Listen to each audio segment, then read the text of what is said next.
JUI,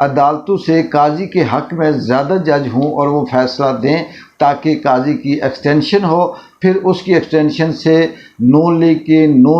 میاں صاحب کی، شہباز شاہ صاحب کی، باقی لوگوں کی سانسیں چلنا شروع ہوں گی۔ جب ان کی سانسیں چلیں گی تو وہ پھر باقی جو عوام کی بچی ہوئی اس ملک کے اوپر عوام ہے، کسی کو مہنگائی سے ماریں گے، کسی کو ظلم سے ماریں گے، کسی کو اغوا سے ماریں گے، کسی کو قید کر کے ماریں گے، کسی کو دہشت گرد بنا کے ماریں گے، تو پھر یہ ان کا راج قائم رہے گا۔ ناظرین، اس ملک کے اندر یہ فائنل جنگ ہے، چاہے آر یا پار۔ اگر اس میں اس وقت یہ مسلط شدہ سارے کا سارا ٹولہ، بیوروکریسی، اسٹیبلشمنٹ، عدلیہ، یہ جتنے بھی لگے ہوئے ہیں اس وقت، یہ اگر جیت گئے تو پھر اس ملک میں نہ رہے گا بانس، نہ بجے گی بانسری، پھر عوام یا ملک یہ پھر کہیں کسی اور رنگ روپ میں ہوگا۔ اور اگر یہ ہار گئے تو ان کو کہیں نہ کہیں سے باہر امریکہ، برطانیہ کوئی پناہ دے دے گا، یہ یہاں سے بھاگ جائیں گے، تو پھر آہستہ آہستہ ملک کی سانسیں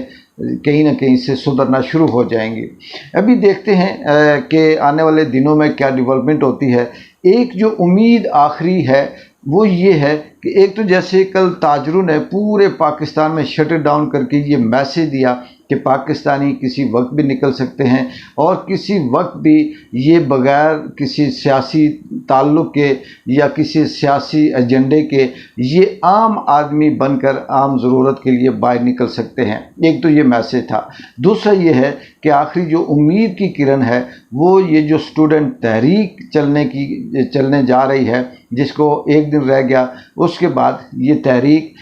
یہ نہیں ہے کہ یہ پی ٹی آئی کی تحریک ہوگی یا آئی ایس ایف کی ہوگی، اس میں پورے پاکستان کے اسٹوڈنٹ، چاہے ان کا تعلق کسی بھی مکتبہ فکر سے ہو، وہ بھی شامل ہوتے ہیں۔ پھر جب یہ نکلیں گے تو ان کے ساتھ عام آدمی، تاجر، بیوروکریٹس یا کہیں نہ کہیں سے کسی طرح سے اور جو لوگ ہیں، وہ کسی ملازم ہیں، پرائیویٹ ہے، بزنس مین ہے، وہ بھی شامل ہوتے جائیں گے۔ تو پھر شاید کہ یہ لوگ ان کے اوپر پریشر آئے اور یہ یا تو بھاگنے کی کوشش کریں، یا پھر یہ ہے کہ یہ ایک سٹیپ پیچھے ہٹ کر تو کسی طرح سے اپنا منہ کالا ہونے سے بچائیں۔ اگر یہ اسٹوڈنٹ تحریک بھی ناکام ہوگی، ناکام ہونے کی سب سے بڑی وجہ یہ ہے ناظرین کہ بدقسمتی سے دنیا کا وہ واحد ملک ہے یہ پاکستان، یہاں پر کسی بھی تحریک کو کچلنے کے لیے یہاں جو ایلیٹ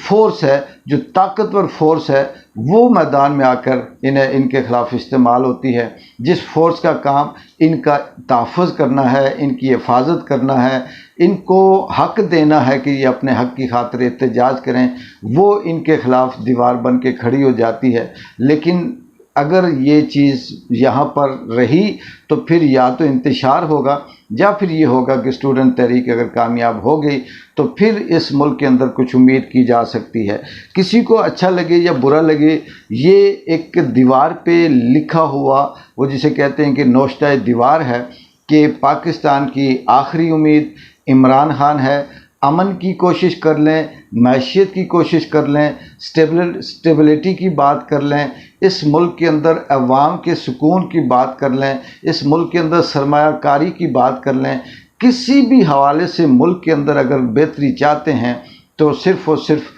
وہ عمران خان سے جڑی ہے۔ اگر عمران خان کو کچھ ہوتا ہے یا اس کے ساتھ ہونے والے ظلم میں اضافہ ہوتا ہے یا اس کے حق میں آواز اٹھانے والوں کو اسی طرح سے سزائیں دی جاتی ہیں، تو پھر یہ تحریک، یہ نفرت، یہ بغض، یہ دشمنی نہ صرف جنگ میں بلکہ یہ کہیں نہ کہیں اس حد تک بڑھ جائے گی کہ پھر اس ملک میں کچھ بھی نہیں بچے گا۔ پھر جو طاقتور ہے، جو جہاں پر جس کی چلتی ہے، وہ اس کی وہیں پہ حکومت ہوگی، چاہے اسٹوڈنٹ جہاں چاہیں جس کو روک کر مار دیں، پھر طاقتور حلقے چاہیں جس کو روک کر مار دیں، پھر عام آدمی اسی طرح سے گاڑیوں سے اتار کر قتل کیے جاتے رہیں گے۔ مجھے سمجھ نہیں آتی کہ یہ بات کس سے کریں۔ اس ملک کے اندر جو طاقتور جتنے سٹیک ہولڈرز ہیں، یہ سارے کے سارے ملک اور عوام کے دشمن ہیں۔ اب صرف اللہ ہی ہے